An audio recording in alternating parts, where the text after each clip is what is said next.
morning, good afternoon, good evening to you wherever you are. Thank you so much for joining us here on the Standard Paradox podcast. My name is David Hall. I am, of course, joined as always by the wonderful Connor Moon. Connor, how you doing today, man? Doing good, man. A little different feel because we're recording in the morning, which is it's weird. kind of strange. Yeah, it's weird. Usually recording in the evenings. Yeah. So.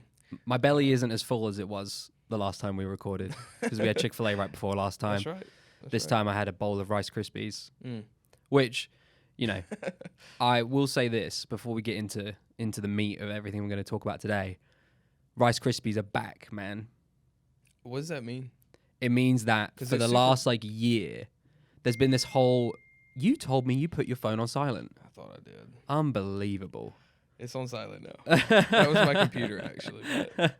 For the last year, Kellogg's has had a labor dispute, and I can't remember where it is. It's either Indiana or it's one of those random states where they manufacture Rice Krispies, and the workers have basically been on strike this whole time. What? Yeah, and then plus that with the supply shortage, they just haven't existed. And Rice Krispies is my go-to cereal, man, because I can't eat many cereals. Because I can't eat the high fiber ones, can't eat all the wheat ones, can't eat the corn ones.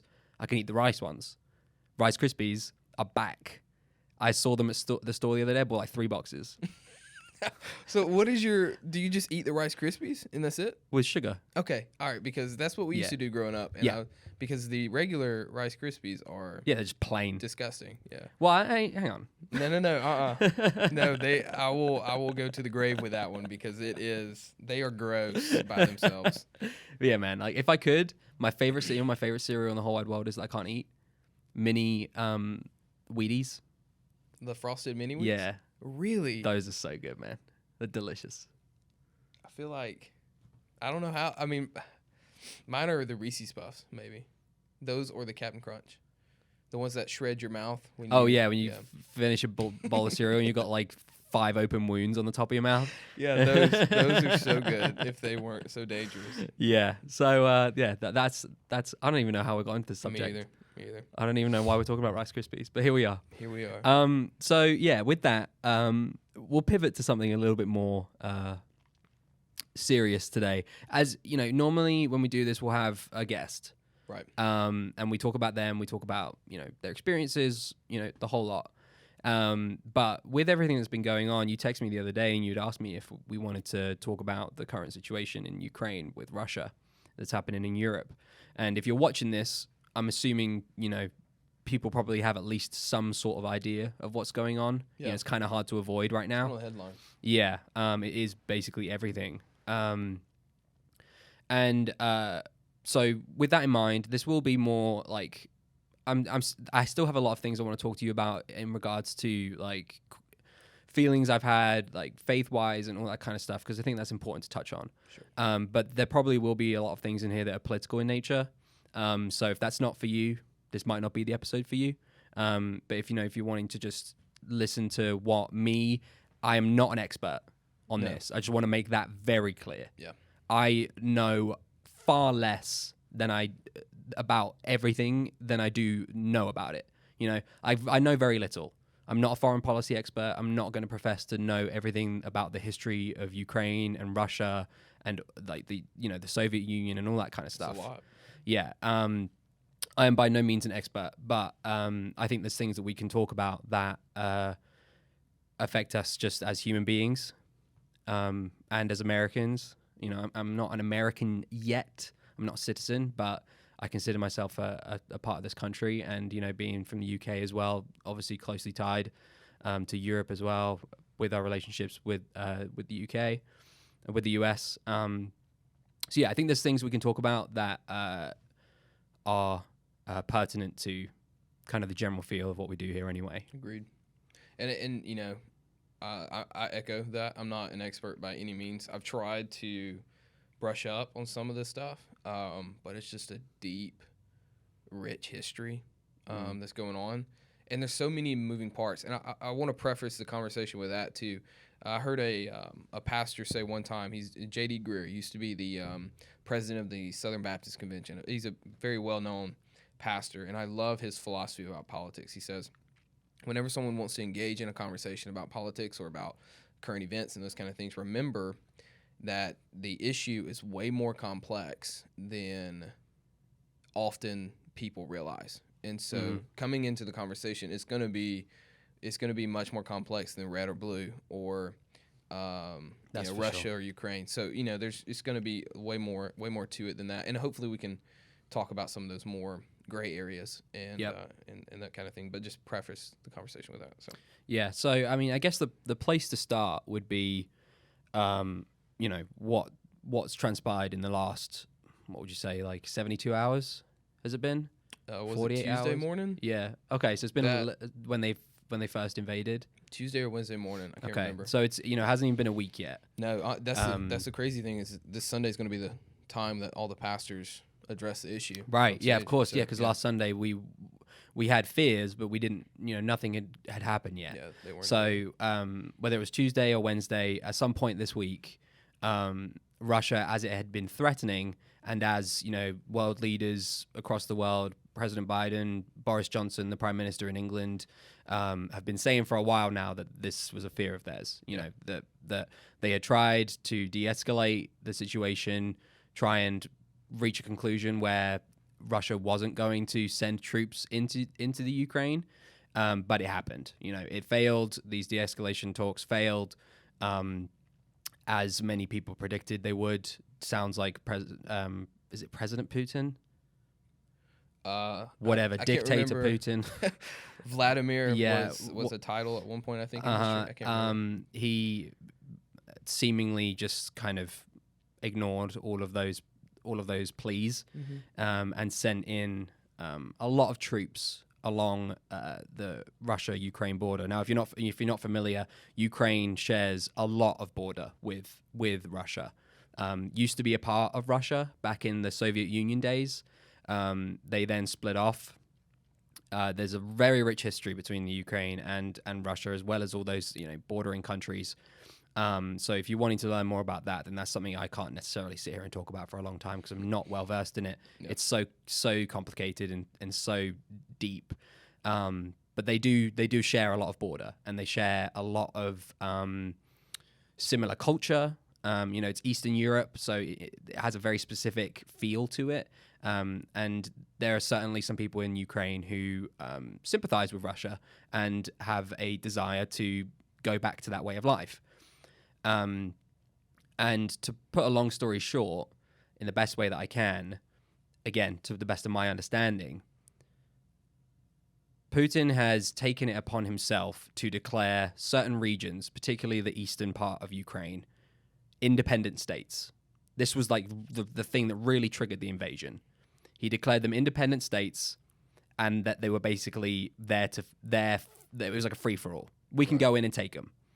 So he sent his troops in there, and Ukraine were like, hang on a second, that's Ukraine. And so the conflict began. He said that, I can't even remember exactly the words he said, but I remember that one of the justifications for his invasion was denazification.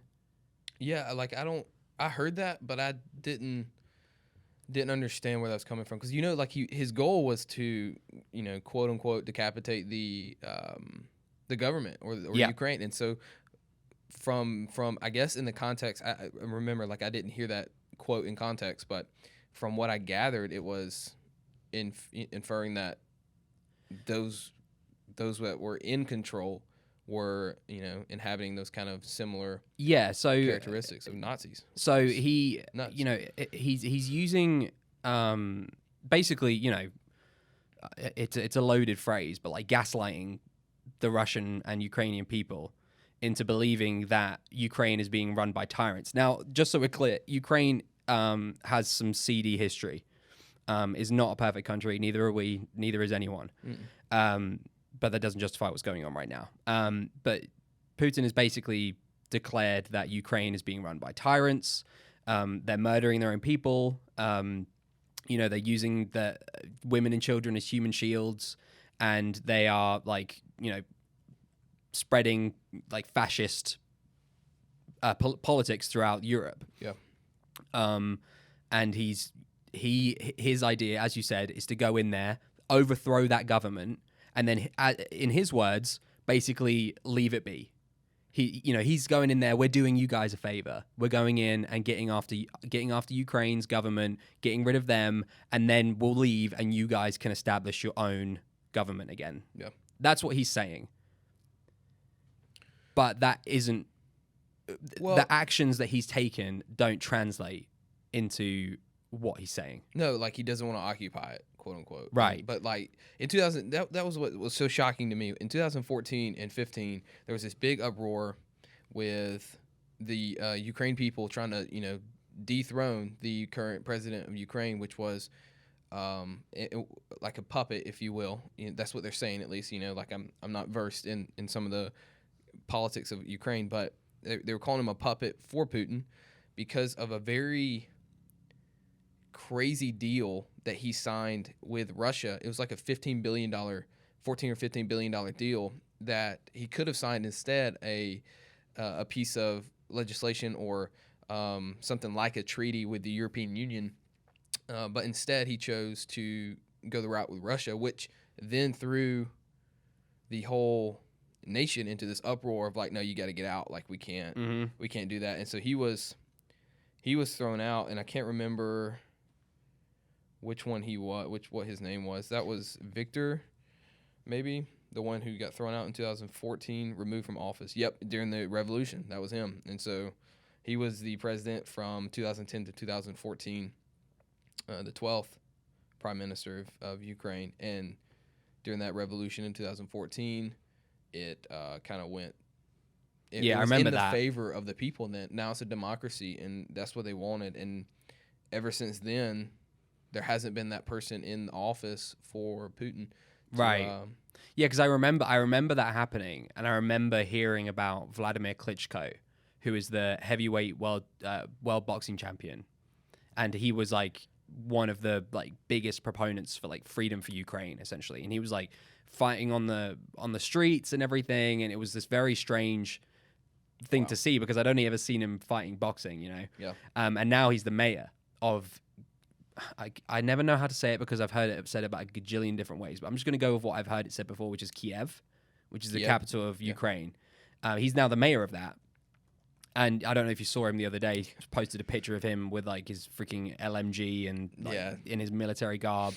I have to say, I have a, again, I don't want to make it sound like I'm justifying everything that Ukraine's done and certain positions they may hold and all that kind of stuff. But I will say, I do have a certain soft spot for the people of Ukraine at the moment, especially ones like Klitschko and like the president, where they've basically said, we're not leaving. Yeah. You're not going to just come in here and do what you want. That's crazy, man. The president's still there. He's posting like videos all the time, basically being like, come and get me. Yeah. The mayor's like, yeah, I'm taking up a freaking machine gun and I'm going to defend my country. Yeah. Because I love it. And that is something that, again, this is going to get political, so it is what it is. That, in my opinion, is looked down upon a lot nowadays, is this idea of loving your country and openly declaring that you love it and that you'd be willing to protect it. Yeah. I think there's a difference that we have to be aware of in today's culture where it's okay to say, I love my country and I would be willing if somebody came in here to protect it, and I love my country and I want to spread it everywhere, which is kind of what Ukraine's doing. Sorry, not Ukraine, which is kind of what Russia's doing. Yeah. Russia, very nationalistic country. Russia's the greatest country in the world. Everywhere should be like Russia. That's bad. Right. Having a love for your country and saying you're willing to die for it and willing to protect it is, in my opinion, nothing but a good thing. Yeah. Agreed. And like I said, like there's a lot that's going into this conversation. Like, so you have this problem in Crimea with Russia, and they're wanting to, it says that they wanted to stop some of the lack of free will that they had in Crimea, which I don't understand that. I haven't read much about it, but that was from the Russian perspective. It seems like they saw issues with how Crimea was being treated, and so they wanted it to change with an annexation of Crimea.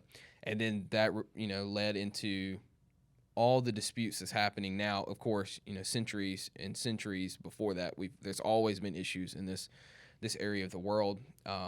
And I heard something very interesting about a valley or a spread of land in Eastern Europe. And you may know more about this than I do, but there was this interesting conversation about there's this area that Russia once occupied when it was the Soviet Union, and this area of land is incredibly hard to defend against an invasion from the West. And so if you're trying to get through there, there's not a lot of there's not a lot of hills and mountains to shoot down from or what have you. And so you're having this long stretch of land where if you can defend it, great, but if you can't, then they're going to push into that area of your country. And so from what I heard from the conversation was Russia, that land starts around Germany and then starts moving back east. And so you got Poland, you got Ukraine, Russia. And so if that area is occupied up into the front of that valley, then Russia feels more secure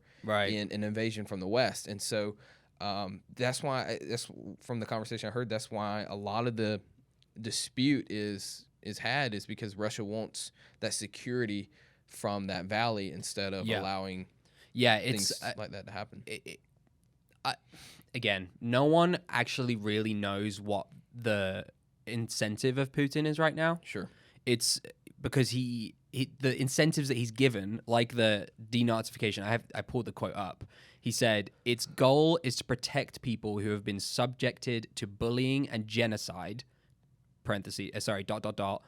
for the last 8 years. So again, like you said, since those 2014, that kind of overthrowing of that government who was in cahoots with Russia a lot. Right. And for this, we will strive for the demilitarization and denazification of Ukraine. So that's the kind of quote he's given as to why they're there.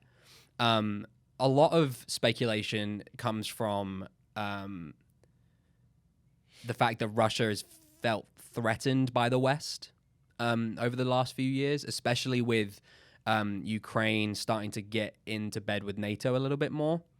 Now, the NATO stuff, again, the history of that is so complex. Yeah. But from my basic understanding, Russia has felt threatened by NATO a lot recently. And with Ukraine starting to get into bed with NATO a little bit more, they were feeling that if Ukraine and NATO were working together, then it would basically be like NATO versus Russia.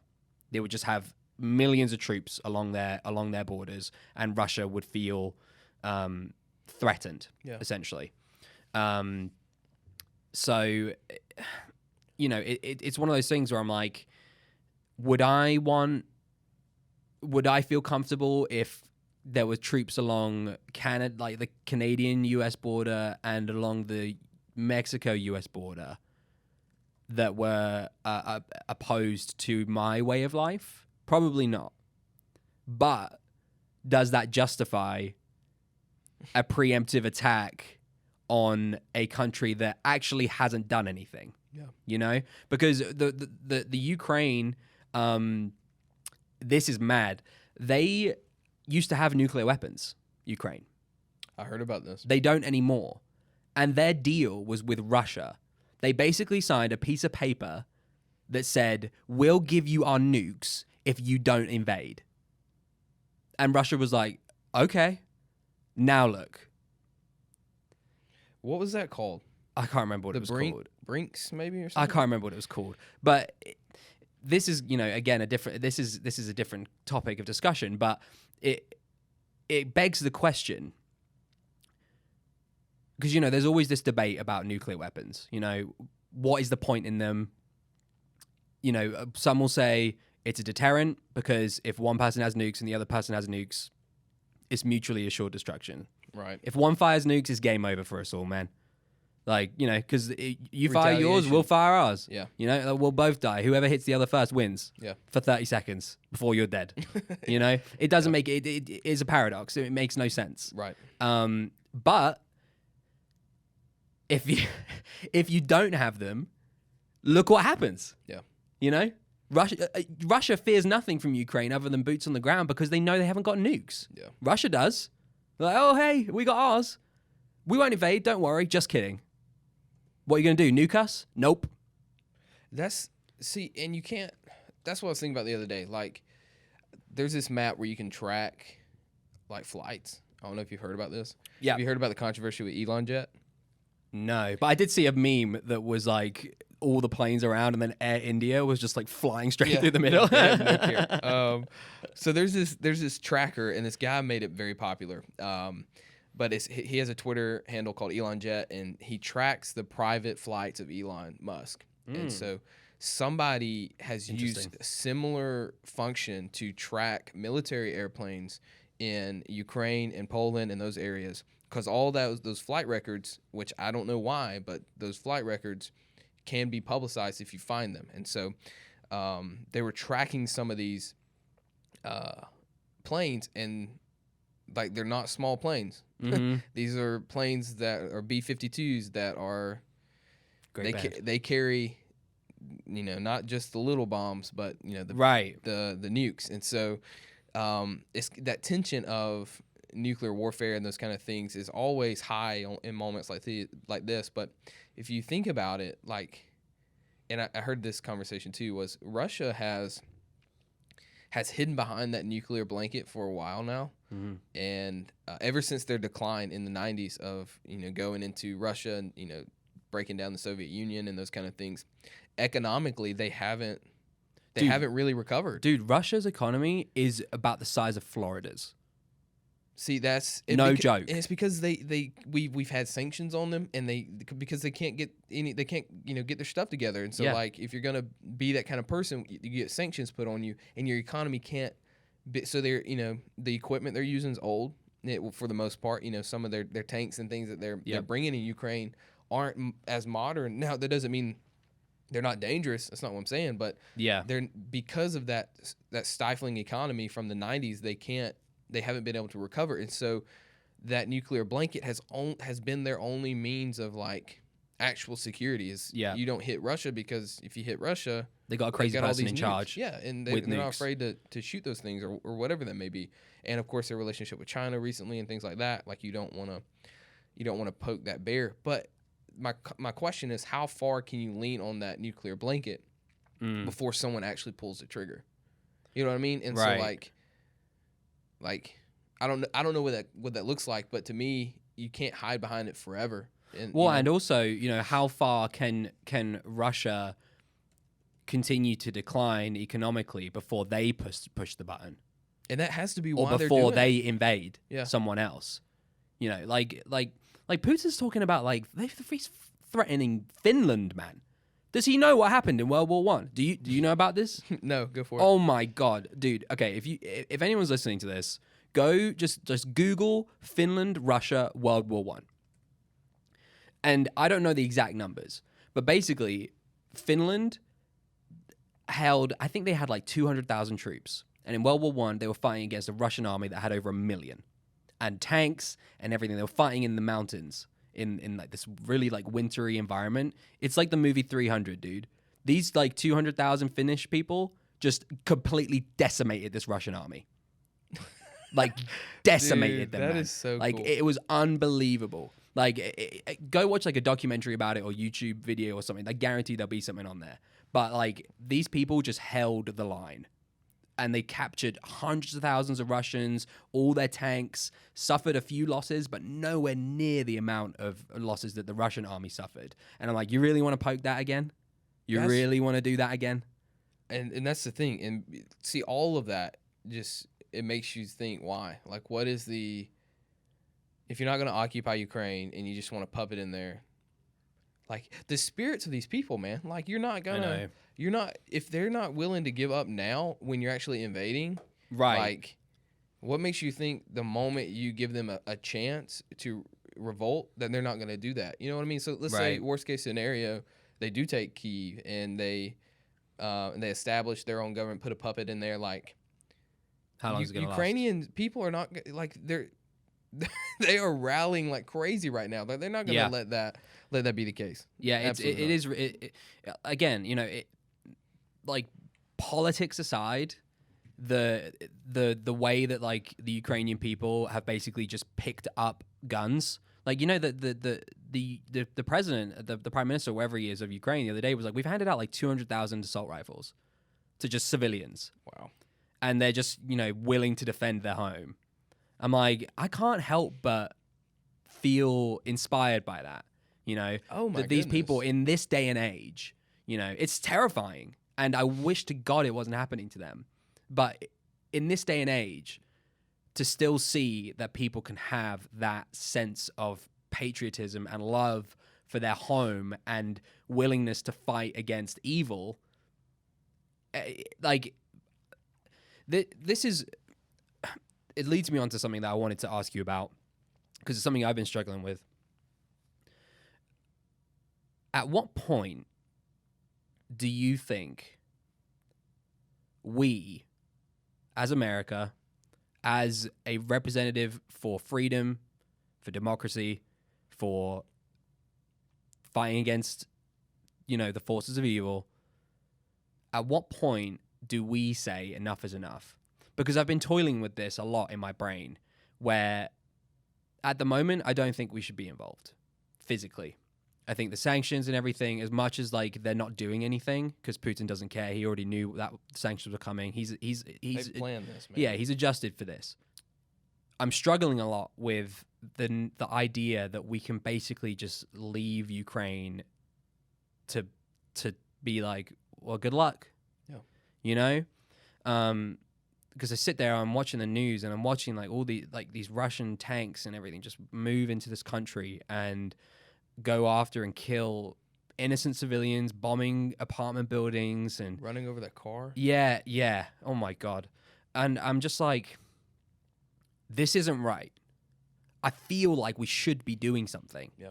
But at the same time, if we did do something, it might lead to even more casualties. It's like the definition of a lose-lose situation. That's exactly what it is right now, from what I've gathered. It's the same thing of like, I have buddies in my Discord, one of the Discords I'm in, that are just wanting, they're ex-military and they're wanting to be involved. Mm-hmm. Like their passion for resolving conflict and those kind of things is just, man, it's nuts. So like they're looking through options of how to get involved in those kind of things, and it's so muddy, so complicated because of that fact. Like if a NATO country gets involved, Article 4 or 5 or whichever one it is, like you've got to go and fight. And so what that does is now all these other countries are involved in actual warfare against another nation, and so you're sending troops and your economy's shifting to more wartime economy.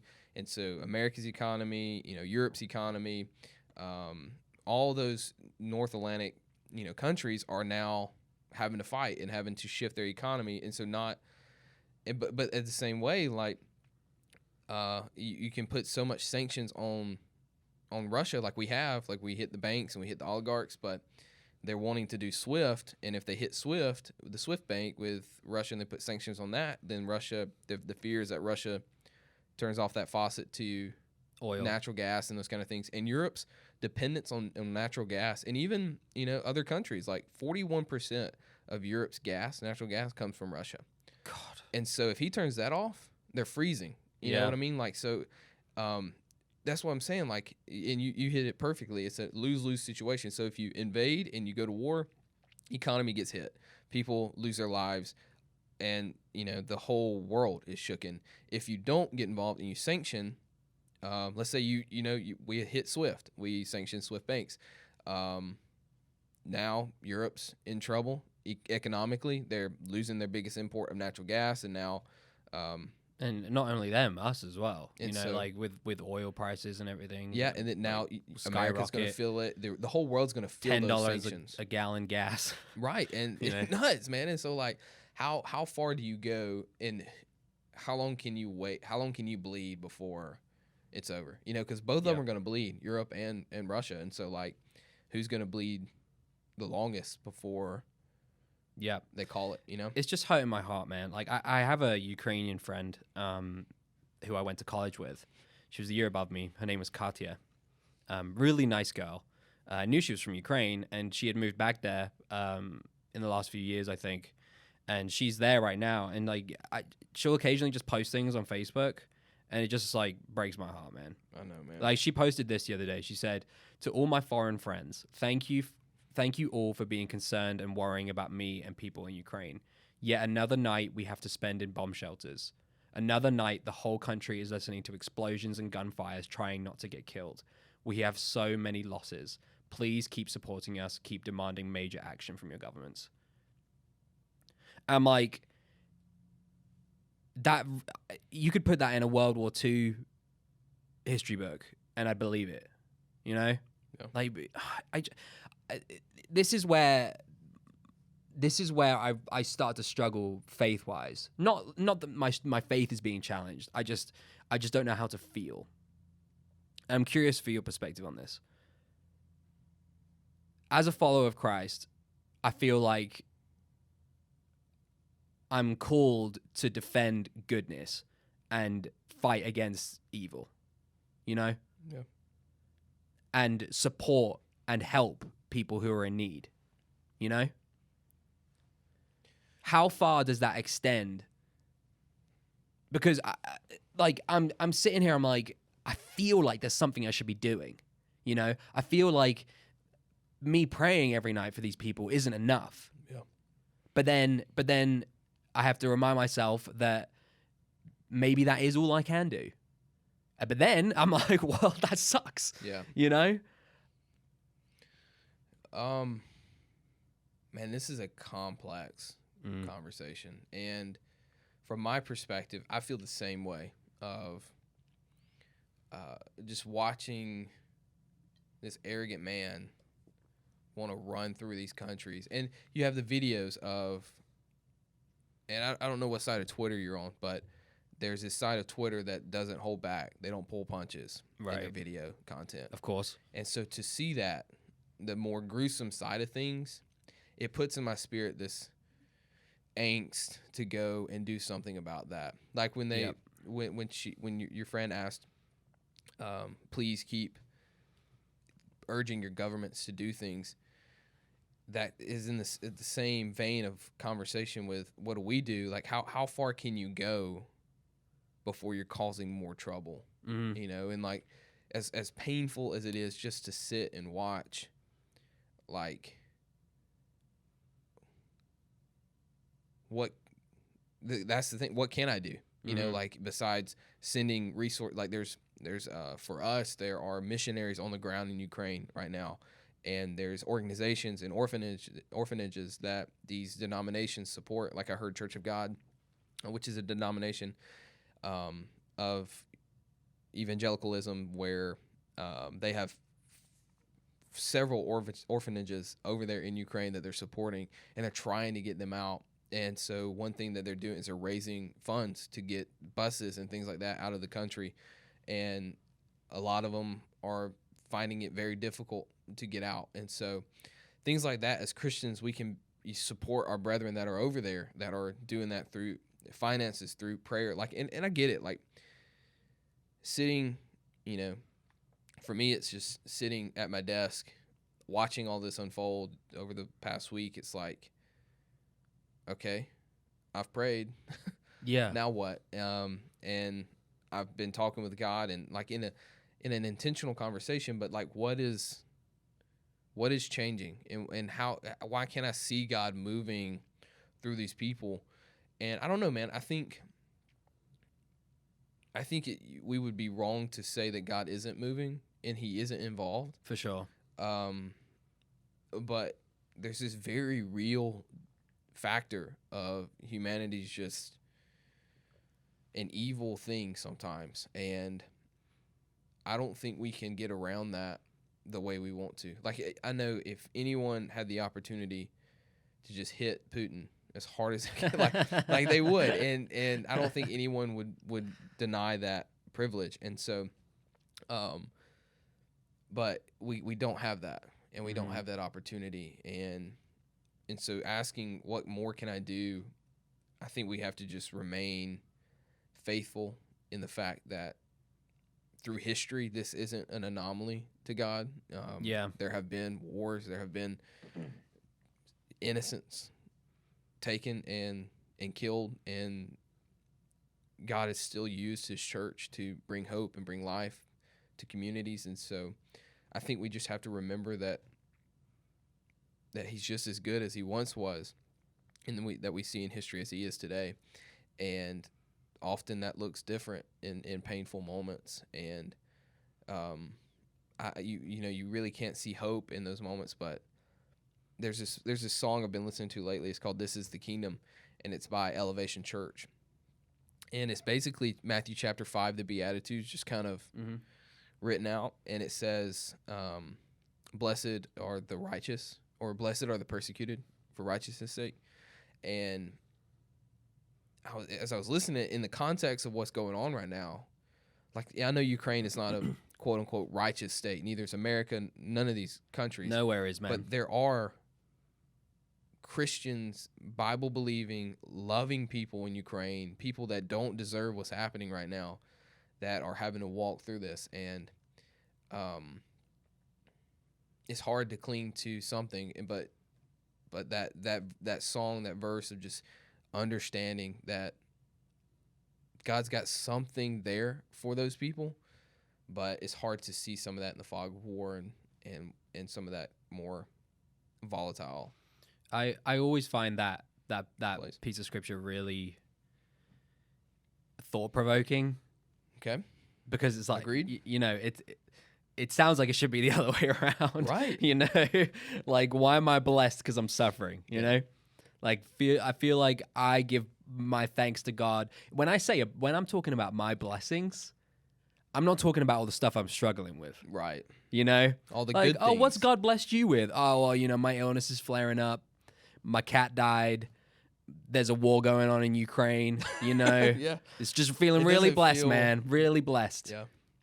And yet, what does it say again? Can you remember? Like, what does it say about, like, blessed are the like? Blessed are the persecuted. For Yeah, like, righteousness' are you like what? Yeah. Like, man, I just times like this is where I struggle, because I think if I was in Ukraine right now as a Christian, I would probably be struggling really hard to find God. That's the thing, man. Here, in sitting in this air conditioning, not hearing gunshots, it's easy for me to say those things. Yeah, because like I said, I feel a sense of like helplessness here, because I want to do something. I feel like I should be doing something, but at the same time, I probably could be doing more, but I'm going to come to church on Sunday and pray for these people and worship God in the best way I can and ask him to help these people. But they're the ones who are actually experiencing it, and they're the ones who are feeling the effects. And I don't know, like, how do you think, again, this is obviously a really hard question, so I'm sorry for asking it of you, but I'm going to ask it anyway. How do you think people who are going through stuff like people of Ukraine are right now, how do you think they find God in those kind of situations? How do you go about looking for him? How do you go about remaining faithful when all that is around you is seeming absence? Man, I wish I knew. Mm. And I think the only hope we have in those kind of moments, and this is me, again, I'm prefacing all this with very clearly realizing that I'm not in those situations. And so doing the best I can of trying to put my heart there. Mm-hmm. There's this section of scripture that focuses heavily on lament. It's Lamentations, and there's Psalms that focus on lamenting, and they were mostly written in this time for Israel where they experienced an exile, where God, in this context, God is punishing them for the rebellion against him And so, by saying that, by no means am I saying that this is a punishment to Ukraine. But what I'm saying is there was this very real time in the lives of Israel where they were given over to the things they wanted in the first place, and it brought to them persecution and pain and work and those kind of things that you don't and bad economic times and those things. And so there's this section of scripture where they wrote what they were feeling as they went through these moments, and it was just cries to God to rescue and God, here's how my heart feels and here's what I'm going through. And as we see in scripture, God didn't forsake that. You know, there's a restoration of Israel where they're brought out of exile and they return to their place as God's people, and the temple's rebuilt, those kind of things. And so, but it's just a very, in these moments, a very heart connecting kind of part of scripture where you're weeping and you're lost of words, but so were the writers, and they didn't know what the next day was going to hold. And so they wrote down those feelings. And there's this song that kind of embodies some of those. It's called Weep With Me by Ren Collective. And they wrote it when that mass shooting, I think, or bombing, I can't remember what it was, in France, where there was this... that at the journalist's office? I can't remember. Or it was a sports event, one of the two. Anyways, there was this mass murder moment in France, and they wrote it specifically for that moment. But it is so good, man. It talks about not knowing the answers, not having the solutions, but all you need to know is that God hears you.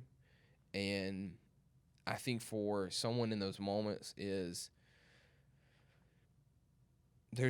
I don't know, and because I'm not there, and I don't want to speak to feeling that, but I know for me, in moments of calamity and chaos, knowing that there was an area or a moment of peace, that's where I found God in those moments of this. It may have been 3 or 4 seconds during the day, or it may have been 20, 30 minutes, whatever that was. There was this moment of peace for me growing up in calamity where I realized that God was present, and in Ukraine, I can't imagine what those moments look like. So yeah, just because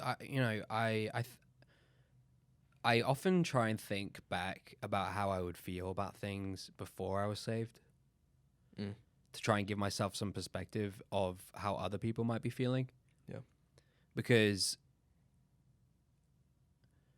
now that I believe that God has his hand on this moment, I can at least try and find some peace in that, in knowing that we're not in control. He understands what's happening. He has a plan, and it's for the best. Before, I'd be like, there is no justification for this whatsoever. And if you believe in God, how can you justify what's going on right now? Yeah. And I try and think about that a lot because, man, sometimes I'm like, it's just it feels like such a cop-out, but sometimes I just don't know, man. I don't know. Like, I don't know why these things are happening. I don't know why there are, like, such bad people in the world who feel like they can just invade a country and kill innocent people for no good reason. Yeah. And I think that's a better response than trying. You reckon? To justify. Yeah, because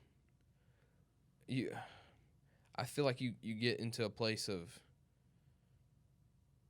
saying things you probably shouldn't say. Right. In moments like that where Putin is obviously an evil man, and so you can't get around. An evil man's going to do very, very evil things, and so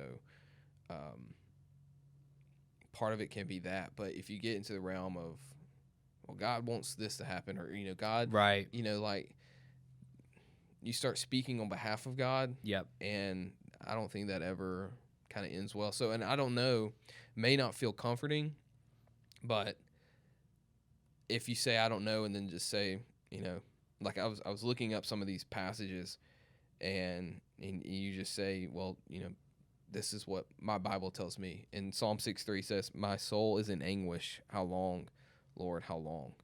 And so knowing that there's somebody that's written some of these things down in Psalms that felt the same thing, And it's in the Bible. and it's in the Bible, it's Yeah. holy, inspired scripture.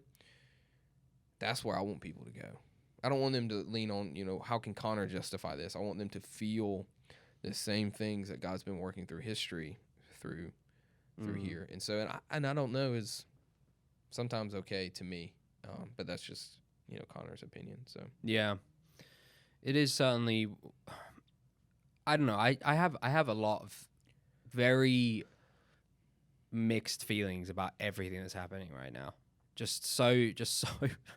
So many feelings, and it's all mixed up in how I feel faith-wise, how I feel emotionally, like how I feel politically.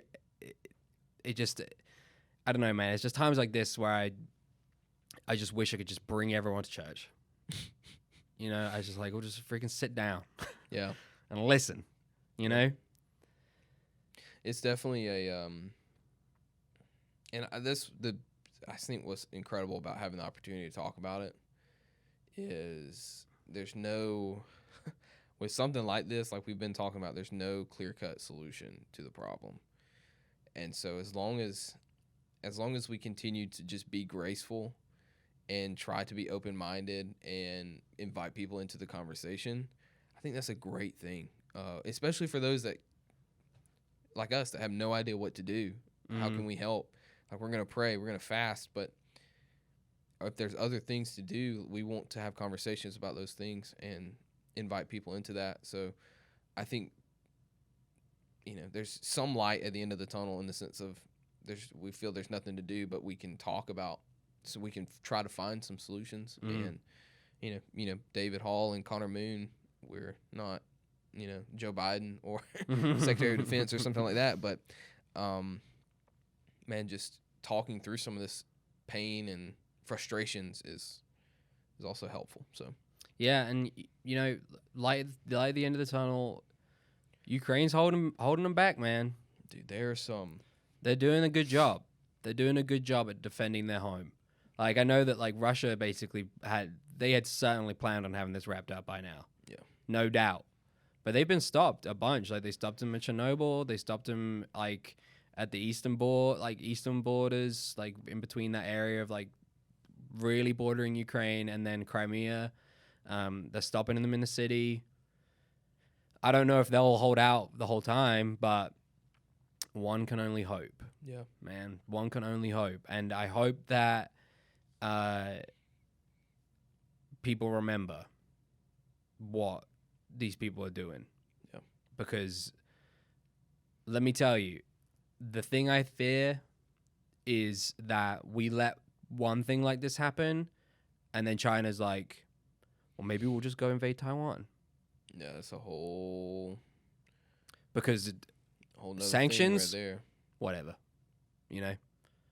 And Taiwan, by the way, kind of off topic, they manufacture pretty much all the CPU chips that we use.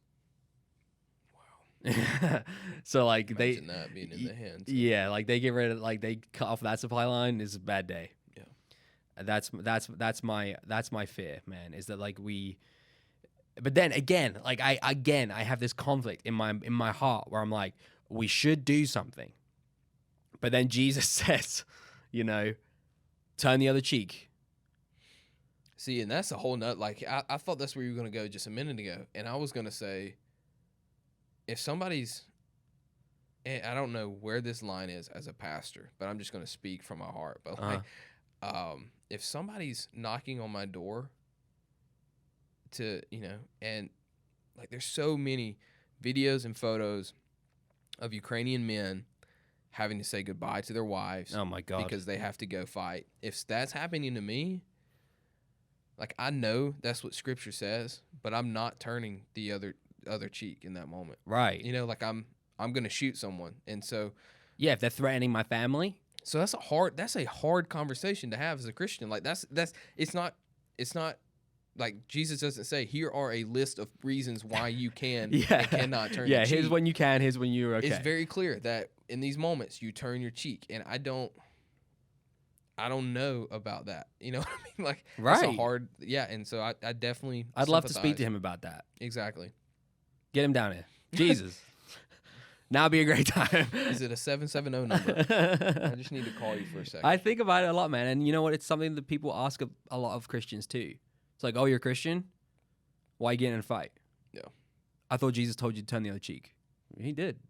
You're right. But I don't want to die right now. So, It's tough, man. especially when family's involved. Yeah. Like I'm not. Yeah, I don't know how. I can't even watch those videos, man. I can't even watch them. Dude, there are so many just incredible moments of patriotism and heroism that you have. There are 3 very distinct moments. One of those was that moment the warship was about to hit the island. Oh my God. Yeah, we won't 13, say what they 14. said, but No. Yeah, we can't. But go look it up. yes, That basically told Russia what they needed to hear in that moment. Yeah. And like they all died too. and they live streamed it. I I can't. Yeah, and there's just so many moments like that where they're just rallying, and you got the president who's in uniform in Mhm. Kevlar, you got the mayor of Kyiv that is ready to go, Mhm. and also they have all this. Their morale is so high, Mhm. so high right now. And that's hard to fight, man. As a Yeah, no as doubt. a Russian, like they've got the Well, they've I got see them beat plenty with of numbers, but so we're clear. I see plenty of Russians. I know I have Russians in like other discords and stuff who are like, just to be clear, man, we don't agree with this. yeah, And there's protests on the streets in Russia. No That's doubt they've another all thing, been man. arrested. What, Probably. like 1,500 people. I don't is know. that the number? I don't know. But It was like, it was a lot. There's a lot of people have been arrested. yeah, for those. there's been multiple protests across that country. Yeah. Of them being like, we don't want this. Yeah. And they're because the people are losing opportunities by no fault of their own in a lot of ways. Yeah. Like the like Russia's been taken away from Eurovision. They have moved the Champions League final. They're talking about like suspending their games for the World Cup qualifiers. The F1 race is no longer there. Like they're just losing stuff left, right, and center. And people are like, we don't even want this, man. Like we don't even want this. Yeah. Our crazy dictator president. He's not. I guess he's not technically a dictator, but like, whatever. He's By he sucks. definition, I think he probably he is. sucks. It's not He's just making all these decisions on behalf of this country, and no one is because he's killed everyone who disagrees with him anyway. Like anybody who dares dissent against him, dead. I'm probably gonna be dead now as well. We'll find I'm gonna make sure my doors are locked. But like, I just can't even imagine being in their situation. Being like, if I'm living here in America and America starts like bombing Canada, I'd be like, what? Like, what are we doing? Yeah. Yeah, exactly. And that's the fault of, and I've heard this over and over, of having just one opinion in a country. Mm, Like, I know we don't always agree with our brothers and sisters about what a lot. what political party or what legislation, but the beauty in what we have right now is that someone else can have the seat. And Yeah. that's okay. We need that. We need a Democratic president and we need a Republican president. We need those differing views every once in a while so that things stay balanced. Yeah. In Russia, you see what happens when you only have one person who thinks one thing and the country needs to obey that one thing. Like there was a video of the head of their Homeland Security or their spy agency, whatever you call that. Did you see the video?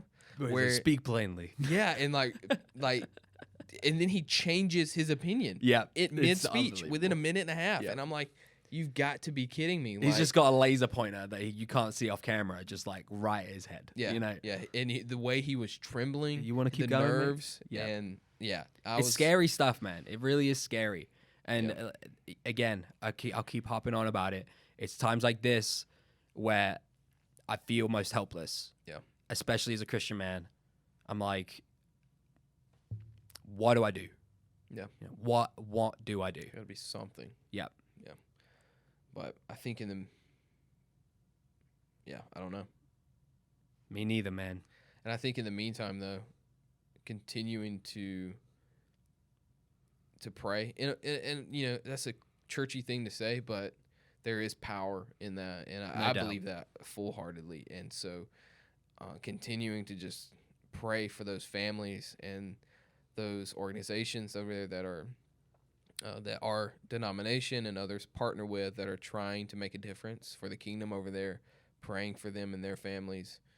And I saw where a baby was delivered in the subway yesterday, and so praying for those like I know God's going to work and move through that. I don't know what that looks like, and I'm not claiming to have an idea of what that looks like, but I know He will. He's been faithful over thousands of years, and I don't think He's unknown or this is taking Him by surprise. And so continue to do that, and fasting and sending relief packages or whatever that looks like, if that opportunity comes for someone, like that's a great way. Like I know my grandparents have contributed to that Church of God fund where they're trying to get people out, and so there's ways like that. But I mean, that seems like Yeah, and minuscule. even and like you were saying, like we have people on the ground there. I don't know if like the who is it that often go to like war stricken countries and stuff to minister aid and things and protection. Is that the Red Cross? Red Cross, yeah. Like I know that like a lot of churches will partner with people like that. They'll send money to them, and you know, I guess that's something I have to remind myself of too.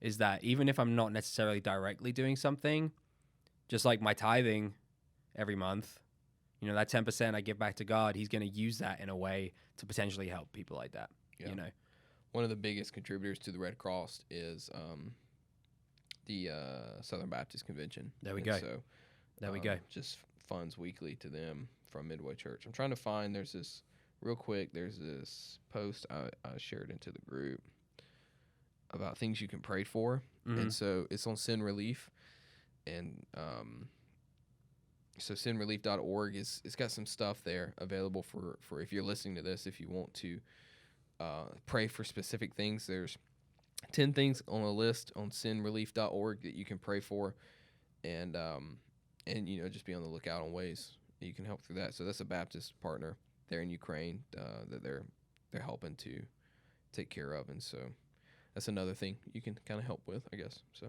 All right, I think that's a good place to leave it, agreed, because that's right now that's what the best thing we could probably do. Yeah. All right. Well, thank you for joining us again. This is like been just like kind of just us just chatting. Yeah. Like kind of getting our thoughts and feelings out. So it's a little more. I mean, it's a lot more casual, less focused than we normally would be with a person we were interviewing. But yeah, I mean, hopefully someone got something out of this.